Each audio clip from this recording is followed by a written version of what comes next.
One minute, Dr. Shashi Tharoor is coming in. Okay.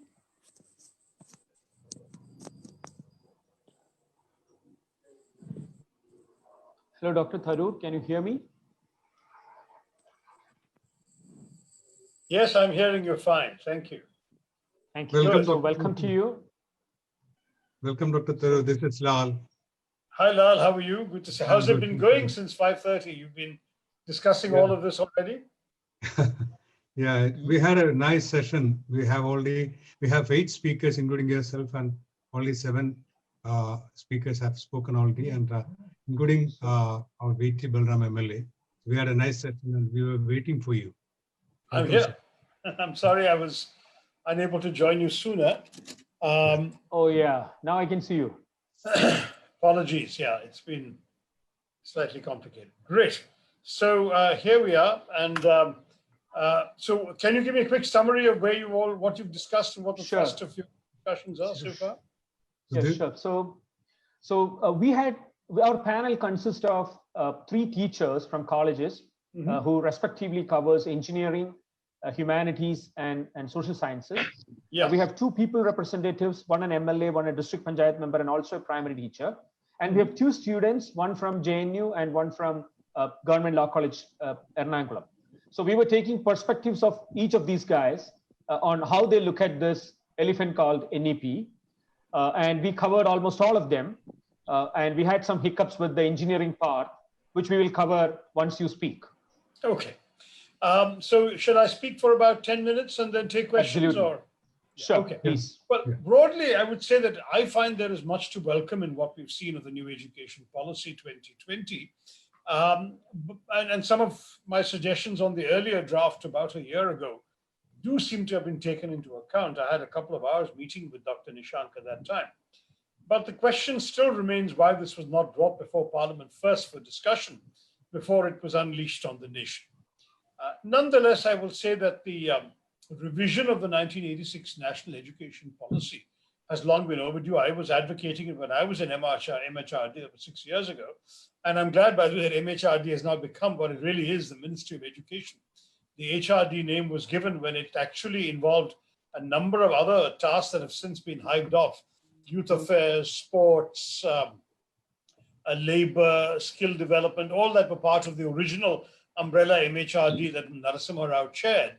Now I'm very glad that they've realized that they've whittled it down to just education, if you call it that. Now, the challenge is not therefore with the aspirations of the NEP, but with the implementation possibilities. For example, they have announced a goal of 6% of GDP, but it's something that I've heard the government, various governments talking about since 1948. And in the 1968 Kothari Commission report on education, he mentioned 6%. In the 1986 document, 6% is mentioned. And every government since then, including mine, has articulated this target, then come up against the reality of its own finance ministry. So in these circumstances, when you look at the Modi government's record on expenditure in education, which every year has declined in real terms and is now about 3% of GDP, how are they going to double it to reach 6%? To my mind, it's not realistic at all. And if you look at the breakdown of goals, for example, in the gross enrollment ratio, I know you all know what that is. There is a percentage of students within a particular age group. So primary school gross enrollment ratio will refer to kids of primary school age. University or college enrollment ratio will relate to kids of 19 to 23, etc. So there's a particular age profile under which they measure the GER. Well, they're saying 50% gross enrollment ratio in higher education and 100% in secondary school. Now, frankly, that would be ideal in many, many ways. But when you realize that currently it's 25.8% in higher education, that's colleges, and 68% in class 9 dropping to well below 50 by class 10, and then of course 11 and 12 are even smaller, you wonder if such targets are any more realistic than the government's solar energy commitments in Paris. I believe the NEP should have offered much more tangible and realizable targets for research. Higher education, and I know some of you like Dr. Lal are very highly qualified. They well understand the importance of research. The total investment on research and innovation in India has declined from 0.84% of GDP in 2008 to 0.6% in 2018. There are currently only 15 researchers in India per lakh of population, compared with 111 in China. So there you have a real challenge for the government, but it's completely neglected in the NEP. The other general critique would be the lack of detailed explanation of some of their content suggestions. And that's why I think a discussion in Parliament would have been useful. For example, instead of strengthening woeful school infrastructure, the NEP is suggesting school complexes where a number of schools would come together and share resources spread over a long geographical area. How would this work in practice?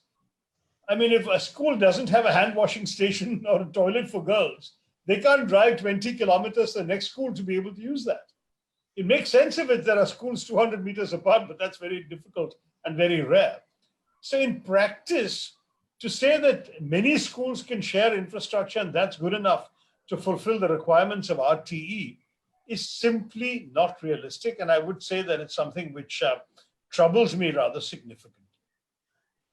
The other broad critique I particularly applied to school education, but it also applies at college level, is how the NEP has completely glossed over the desperate need for qualified and trained teachers in schools, of whom we have a critical shortage, and certainly of well-qualified and secure teachers in universities where there are very many vacancies. But let me focus on schools, because the challenge starts when you give the basics to the children. And there, the government has come up with this extraordinary suggestion of placing the burden of pre-primary education on the overstretched, underfunded, and under-equipped Anganwadis. I see Balram is there. He knows Anganwadis. As an MP, I know Anganwadis. We build them, we pay for them. They are incredibly inadequate for such a task. Where will the additional resources come from? The Anganwadi helpers barely have enough money to manage. They don't have enough money for nutritious food and toys for the children. The qualification for an Anganwadi worker is a 12th class pass. Now, you are on the one hand raising teacher standards, or trying to, in schools and colleges.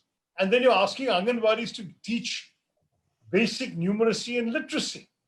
And that is ridiculous. And in Kerala, even then, the Anganwadis are somewhat decent. I've seen a 2017 detailed study of Anganwadis in Punjab, in Amritsar. And they found only 24% of Anganwadis had their own allotted building. Only 42% were properly functional. Half did not even have an electricity connection. Water supply was available in 53% of these Anganwadis also. So you're talking about very poorly equipped, financially starved institutions. I once stood up in Parliament during the budget discussion, and I pointed to Menaka Gandhi, who was then the Women and Child Development Minister, and said, she has not been given what she has asked for to pay even a decent living wage to the Anganwadi workers. And then she stood up and said, the opposition member is right. I beg the Ministry of Finance to reconsider the cuts that they have made. But that is the kind of situation we're in. So you are on the one hand cutting resources, on the other hand increasing the expectations and burdens. So my overall worry is that the NEP showcases a strong tendency towards centralization, very high aspirations, which I don't object to, but low feasibility because of funding and manpower, human power constraints. An unspoken assumption seems to be that much of the challenge will be met by the private sector. Now, what's the problem with that? The problem with that is the private sector will drive up costs. And what will happen is that many opportunities will be unaffordable for the poor. When we first conceived of a national education policy, the government took on much of the burden. Of course, in those days, the private sector was not so large and vigorous. But equally, of course, the feeling was it was a moral responsibility of the government sector to provide education to all those who had been denied it so far.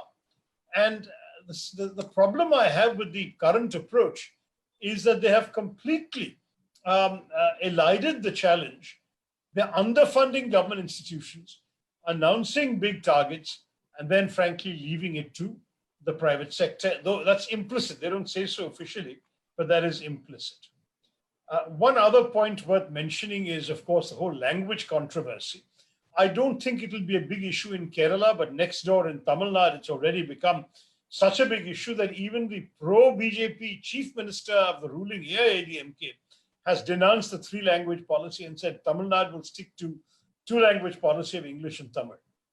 Now, there are obvious issues in Tamil Nadu, but even from a Kerala point of view, it's going to be very important that we stress on the optionality of this, because there is no doubt that regional languages as a medium of instruction without any other alternative will militate against national integration, will make it difficult, for example, for somebody in a government job or even a private sector job studying Hindi in the north, getting transferred to Tamil Nadu tomorrow. What will the child do? He'll be in a complete fix. The issue of the 3 languages will be an extra burden on the South, because the South will usually learn English, Hindi, and the state language, except for Tamil Nadu. Whereas in the North, it'll be Hindi, possibly English, and then definitely Sanskrit or something, never another current vernacular, and certainly not a Southern language. I'm unaware of any Indian state teaching a South Indian language in a government school in the North. And again, one final thought. The Prime Minister said that the flexibility is very good, and I agree with him that flexibility is very good. But he argues that a child can now pursue music and mathematics together. Wonderful. I would love it if a child can pursue both music and mathematics. But that will require, again, a new financial burden on the schools. Will every school have the equipment for music, the faculty, the teachers, arrangements, the primary setup, and also the mathematics teachers, the textbooks, the blackboards, the mathematics calculating devices? If so, will they raise the fees for the children to be able to offer them both? See, these are the questions to which the government doesn't seem to have given enough thought. And I would like to say that there's a lot more I can say, but I want to stop in 10 minutes so that I can take more questions and comments and respond to them. I would love to add more detail on other aspects, but without knowing what specific subject you have already discussed and what those who are attending are particularly interested in, I don't want to go off on a tangent that may not be of appeal to all of you. So I'll stop here and say, this is interesting. I think that we should have a rich discussion in Parliament. Of course, the BJP has a crushing majority and they will pass what they want to, but we would certainly want to hold them to account on financing, on costs, on affordability for students, scholarships, provisions for that, and training of teachers, all these issues that I've tried to raise for you today. So let me pause there and take your comments or questions. Sure. So Balram, do you have a question for Dr. Tharoor? Yes, certainly. അദ്ദേഹം പറഞ്ഞത് ഞാനും മനസ്സിൽ കരുതി ചെയ്തും നേരത്തെ സൂചിപ്പിച്ചതും 1-2 വിഷയങ്ങളുണ്ട്. ഒന്ന് ഇതിന്റെ പ്രായോഗിക വശം. അദ്ദേഹം ലാംഗ്വേജിനോട് കുറിച്ച് പറഞ്ഞത് വളരെ ഗൗരവതരമായിട്ടുള്ള ഒരു കൺസേൺ ആണ്. കാരണം ഞാൻ ആരോടെ ഒരു റിവ്യൂവിൽ വായിച്ചത് സംസ്കൃതം എന്ന് പറയുന്ന വാക്ക് ഇത് 27 തവണ 28 തവണയായിട്ട് ഇവിടെ ഈ ഡോക്യുമെന്റിൽ റിപ്പീറ്റ് ചെയ്യുന്നുണ്ട്. പക്ഷെ ഇംഗ്ലീഷ് എന്നുള്ള വാക്ക് പോലും 3-4 തവണയേ ഉള്ളൂ. മറ്റ് ലാംഗ്വേജസ് ഒക്കെ വളരെ കുറവാണ്. അപ്പോ ഈ സംസ്കൃതം പോലുള്ള ഭാഷകൾക്ക് നൽകുന്ന അമിത പ്രാധാന്യം അത് തീർച്ചയായിട്ടും സംഘപരിവാറിന്റെ രാഷ്ട്രീയ ഐഡിയോളജി കൂടി ചേർന്ന് പോകുന്ന ഒന്നാണ്. അപ്പൊ അത് ഒരു വലിയൊരു കൺസേൺ ആയിട്ട് മാറുന്നുണ്ട് എന്നുള്ളതൊരു തീർച്ചയായിട്ടും ഗൗരവതരമായിട്ട് നമുക്ക് കാണേണ്ടതായിട്ടുണ്ട്. ഇതിൽ 3 ലാംഗ്വേജ് പഠിപ്പിക്കണമെന്ന് പറയുമ്പോൾ അതിൽ 2 എണ്ണം ഇന്ത്യൻ ലാംഗ്വേജ് ആവണമെന്ന് പറയുന്നു. ആ 2 ഇന്ത്യൻ ലാംഗ്വേജിൽ ഇംഗ്ലീഷ് വരുന്നില്ല. അപ്പോ ഈ ഇംഗ്ലീഷ് എന്ന് പറയുന്ന ഒരു ഫോറിൻ ലാംഗ്വേജ് ആയിട്ട് മാത്രമല്ല കാണേണ്ടത്, അതൊരു ഇന്റർനാഷണൽ ലാംഗ്വേജ് ആയിട്ട് കാണണം. ഫോറിൻ ലാംഗ്വേജ് എന്ന് പറയുമ്പോൾ നമ്മൾ മറ്റു ലാംഗ്വേജസിനെയാണ് കാണേണ്ടത്. ഇപ്പോ ഫ്രഞ്ച് ആവട്ടെ, സ്പാനിഷ് ആവട്ടെ, ചൈനീസ് ആവട്ടെ, അതിനെയൊക്കെയാണ് ഫോറിൻ ലാംഗ്വേജ് ആയിട്ട് കാണേണ്ടത്. ഇന്ത്യയെ സംബന്ധിച്ച് അല്ലെങ്കിൽ ലോകത്തെ സംബന്ധിച്ച് തന്നെ ഇംഗ്ലീഷിനെ ഒരു ഫോറിൻ ലാംഗ്വേജ് ആയിട്ട് കാണുകയല്ല, അതൊരു മസ്റ്റ് ആയിട്ട് എല്ലാവരും പഠിക്കേണ്ട ഒരു ലാംഗ്വേജും അപ്പൊ ആ ലാംഗ്വേജിനെ കുറിച്ചുള്ള ഇവരുടെ കൺസെപ്ച്വലൈസേഷനിൽ ഒരുപാട് അപാകതകളായിട്ട് തോന്നുന്നുണ്ട്. അതാണ് ഡോക്ടർ തരൂർ പറഞ്ഞതിൽ എനിക്കും തീർച്ചയായിട്ടും യോജിക്കാൻ കഴിയുന്ന ഒരു കാര്യം. Thank you Balram. താങ്കൾ പറഞ്ഞത് ശരി തന്നെ. ഇത് എനിക്കും ഒരു സംശയമില്ല, ഇംഗ്ലീഷ് ഒരു ഇന്ത്യൻ ഭാഷയെ മാറി വന്നു. അത് മാത്രമല്ല, നമ്മളുടെ ദക്ഷിണ ഭാരതത്തിന്റെ ഉദ്യോഗസ്ഥന്മാരും ജീവനക്കാർക്കും ഓൾ ഇന്ത്യ സർവീസസിൽ പ്രവർത്തിക്കണം എന്നുണ്ടെങ്കിൽ എല്ലാ നൊട്ടേഷനും എല്ലാ ഫയലുകളും ഇപ്പൊ ഹിന്ദിയിൽ മാറിപ്പോയി കഴിഞ്ഞാല് ശുക്ലയും ശർമ്മയും സിംഗും അവരുടെ നമ്മുടെ മുലപ്പാലിനൊപ്പം പഠിച്ച് സംസാരിച്ച ഭാഷയിലാണ് അവർ ജോലി ചെയ്യാൻ പോണത്.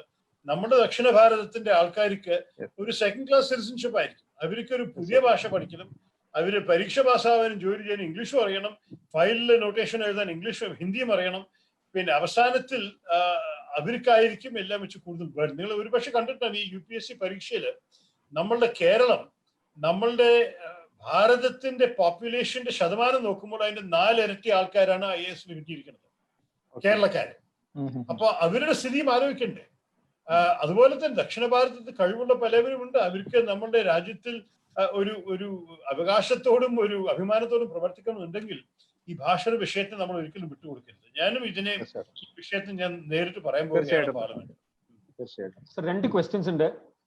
ഒന്ന്, ഡോക്ടർ MP ജോസഫ് പറയുന്നു കമ്പൽസറി യൂണിവേഴ്സൽ എഡ്യൂക്കേഷൻ നമ്മുടെ RTEയിലൊക്കെ ഉള്ളതായിരുന്നു, അതിനെപ്പറ്റി ഇതിലൊരു മെൻഷൻ ഇല്ല. ഇൻഫാക്ട് ഈ പുതിയ ഇത് വന്നപ്പോൾ അതിനെപ്പറ്റി ഒരു മെൻഷൻ ഇല്ല, കമ്പൽസറി യൂണിവേഴ്സൽ എഡ്യൂക്കേഷനെ പറ്റിയിട്ട്. അതിനെ പറ്റിയിട്ടുള്ള സാറിന്റെ അഭിപ്രായം എന്താണ്? ഒന്ന്. രണ്ടാമത്തെ കാര്യം, സാറ് മന്ത്രിയായിരിക്കുന്ന സമയത്താണ് എന്ന് തോന്നുന്നു ഈ FIUP ആദ്യമായിട്ട് ഇംപ്ലിമെന്റ് ഡൽഹി യൂണിവേഴ്സിറ്റിയിൽ കൊണ്ടുവരാനുള്ള ശ്രമം നടന്നത്. അത് അന്ന് നടന്നില്ല. അവിടുന്ന് അത് ഇന്ന് നടക്കാൻ എന്താണ് സാധ്യത? എന്താണ് മാറിയത്? ഈ 2 ചോദ്യങ്ങളാണ് വന്നത്.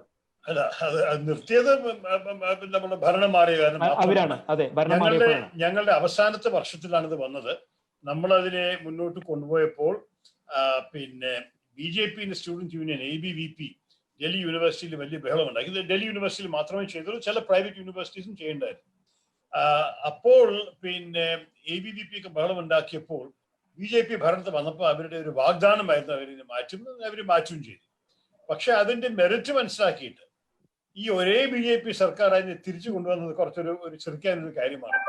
ഇപ്പോ പിന്നെ ഈ മാറ്റം പിന്നെ എങ്ങനെ അവർ ഇംപ്ലിമെന്റ് ചെയ്യുന്നത് അവരുടെ തലവേദന ആവട്ടെ, നോക്കട്ടെ. അവരെന്നെ ഇളക്കി വിട്ട ഒരു ഓപ്പോസിഷൻ അവരെന്നെ മാറ്റിക്കോട്ടെ. പിന്നെ MP ജോസഫ് ചോദിക്കുന്ന ചോദ്യം, ഈ കമ്പൽസറി യൂണിവേഴ്സൽ എഡ്യൂക്കേഷൻ നമ്മളുടെ റൈറ്റ് ടു എഡ്യൂക്കേഷൻ ആക്ട് പ്രകാരമാണ്. ആ ആക്ടിനെ അമെൻഡ് ചെയ്യാതെ അത് മാറില്ല. അപ്പോ പിന്നെ എല്ലാ ഭാരതീയ കുട്ടികൾക്ക് 5 മുതൽ 14 വയസ്സ് വരെ RT അനുസരിച്ചിട്ട് അവർക്ക് സ്കൂളിലേക്ക് പോകണം, അത് നിർബന്ധമാണ്. അത് മാത്രമല്ല, അവർ സ്കൂളിൽ അല്ലെങ്കിൽ അതിന്റെ ഉത്തരവാദിത്തം ഒരു അച്ഛനമ്മയ്ക്കും അല്ല, അവർ നമ്മളുടെ സംസ്ഥാന സർക്കാരിന്റെ ഒരു ഉത്തരവാദിത്തമാണ്. സർക്കാർ പിന്നെ ഏത് പോസിബിൾ ആക്ഷൻ എടുക്കാൻ സാധിച്ചു എടുത്തിട്ട് കുട്ടികളെ സ്കൂളിൽ ചേർത്തണം. അപ്പൊ അതാണ് ഈ കമ്പൽസറി എഡ്യൂക്കേഷന്റെ ഉത്തരം. സർ, ഒരു മിനിറ്റ് സർ. ഇല്ല സർ, ഒരു മിനിറ്റ്. ഒരേ ചോദ്യത്തിന്റെ ക്ലാരിഫിക്കേഷൻ പറയാനാണ് ജോസഫ് പറയട്ടെ. Please.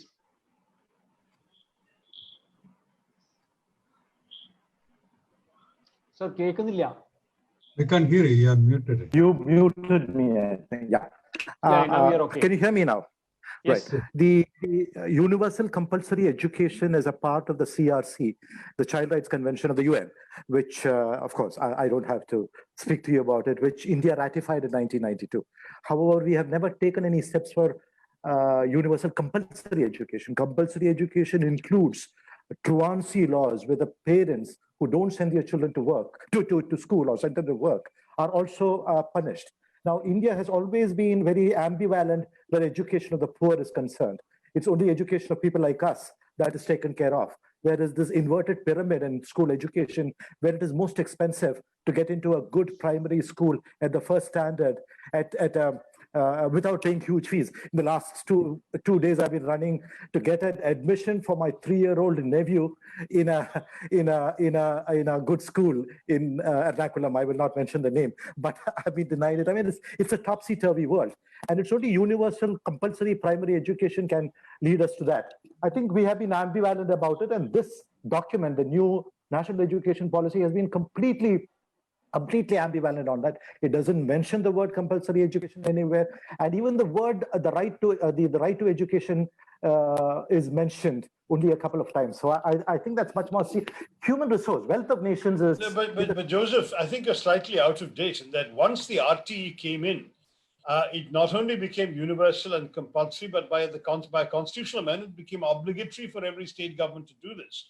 What is more, we saw the immediate impact in the primary school gross enrollment ratio, which is currently at 105 or 106%. There is more children are enrolled than exist at that age, because the net has now caught children who missed schooling earlier before the RTE.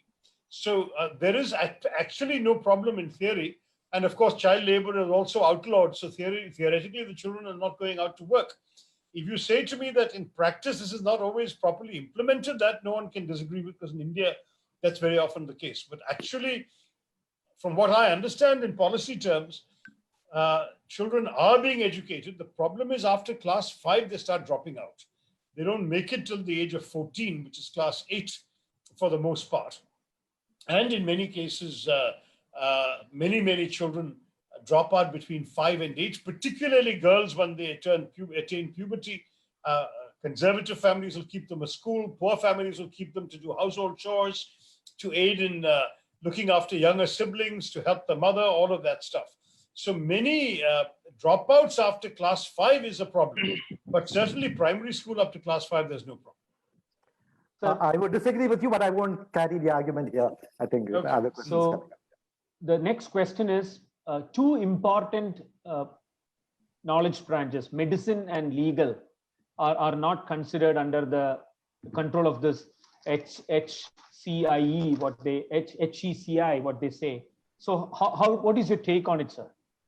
My take on that is that the Medical Council of India, and now it's a successor institution, are still all powerful. The doctors do not want to be administered by non-doctors, and they seem to have succeeded in keeping themselves out. This has always been the case, by the way. The medical education has never been part of any of the regulatory mechanisms of the HRD system. So even when I was minister, we had no influence or control on MCI, on recognition of foreign medical degrees, on certification, on licensing of new colleges. All of that was completely done by the Medical Council of India. And as you know, it became notoriously a sinkhole for corruption in the process.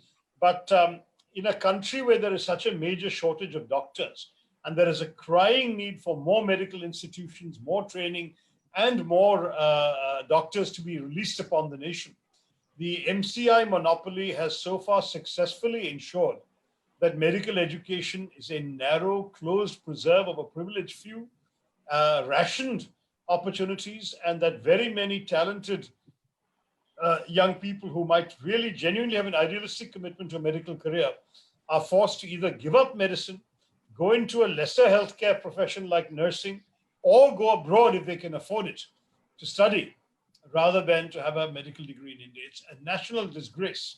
And I agree with you that it should not have been allowed. There you are. On the law schools, my understanding is that this is seen as the Americans would say, if it ain't broke, why fix it? Our graduate education, legal education, is on par with the best of the world. And I'm not saying this because it came up principally under UPA. In fact, it also goes back to the mid-90s.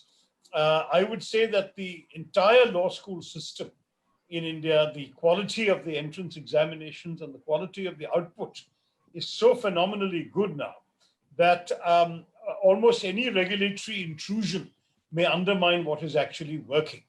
This is the opinion of not just lawyers. You could argue that if I won't take the opinion of doctors on medical education, why am I taking the opinion of lawyers? It is also the opinion of the general public, of law school aspirants, and of graduates. And I must say that having met a lot of lawyers and a lot of doctors, I would agree that the quality of our postgraduate education, by and large, is pretty decent.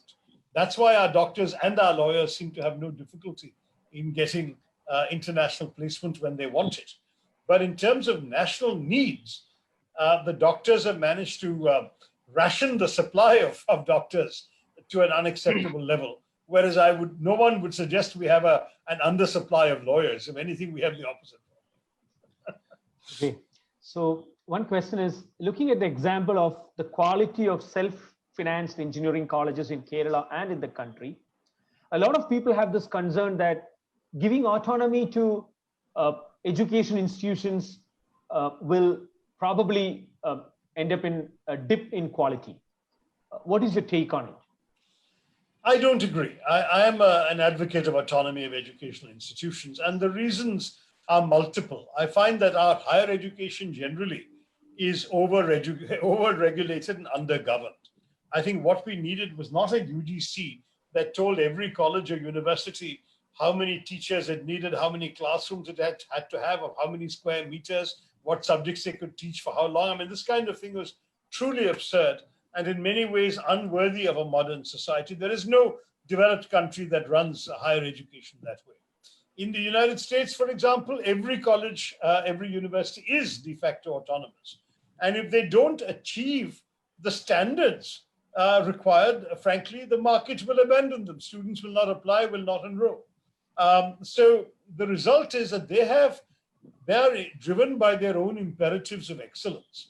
Whereas in India, frankly, we don't actually seem to have that, because everything is often subsumed in the larger reputation of the university or of the past or whatever, and a lot of inefficiencies and frankly, poor learning outcomes are buried under the present system. So I am in favor of more autonomy.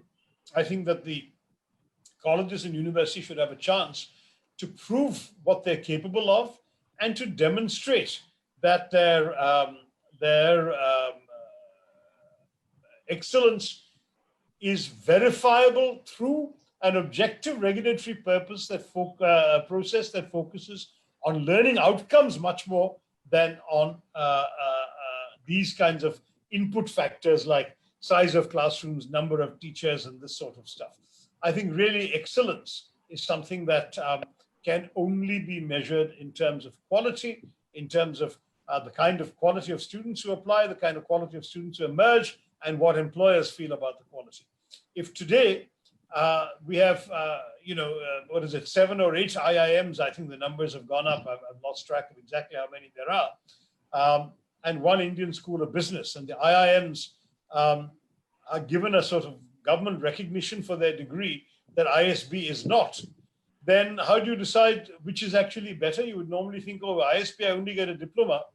IIM gives me a degree, so shouldn't they go to IIM?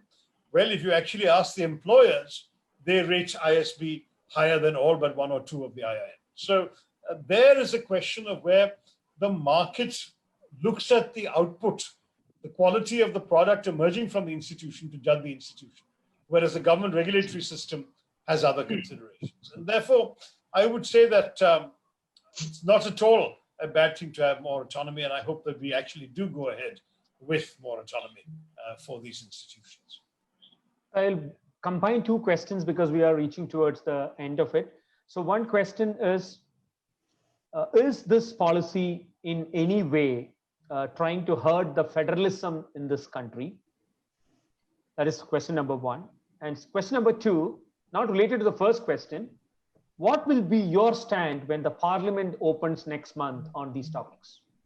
Well, I gave you, in a sense, an outline of the main things that I would say if I were given a chance to speak. The problem in parliament is very limited time. So if I'm the opening speaker, I might get 20 minutes. If I'm the second speaker for my party, I may get 10 minutes, and you already got 10 minutes worth from me. So it'll be that kind of thing that I would say. But the truth is that I can also have access to the minister and discuss some of this in more detail.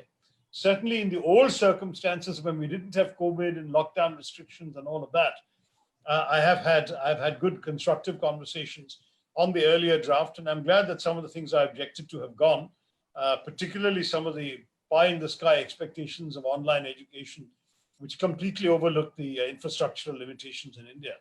But on the question of federalism, I'm going to say something that Balram may not like, or that many state politicians may not like, which is that I think that actually there is not enough, shall we say,